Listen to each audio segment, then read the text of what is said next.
ಚಿತ್ರದುರ್ಗದ ರೇಣುಕಾಸ್ವಾಮಿ ಕೊಲೆ ಪ್ರಕರಣದಲ್ಲಿ ನಟ ದರ್ಶನ್ ಮತ್ತು ಅವರ ಸಹಚರರನ್ನ 13 ದಿನಗಳ ಕಾಲ ನ್ಯಾಯಾಂಗ ಬಂಧನ ವಿಧಿಸಿ ಕೋರ್ಟ್ ಆದೇಶ ಹೊರಡಿಸಿದೆ. ಪ್ರಕರಣದ ಆರೋಪಿಗಳನ್ನೆಲ್ಲ ಬೆಂಗಳೂರಿನ ಪರಪ್ಪನ ಅಗ್ರಹಾರ ಜೈಲು.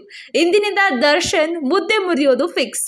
ಜಿಲ್ಲಾ ಅಧಿಕಾರಿಗಳಿಂದ ಗ್ಯಾಂಗ್ಗೆ ದರ್ಶನ್ ಕೈದಿ ನಂಬರ್ 6106 ಕೊಟ್ಟ ಸಿಬ್ಬಂದಿ, ಧನರಾಜ್ 6107, ವಿನಯ್ 6108, ಪ್ರದೋಷ್ 6109.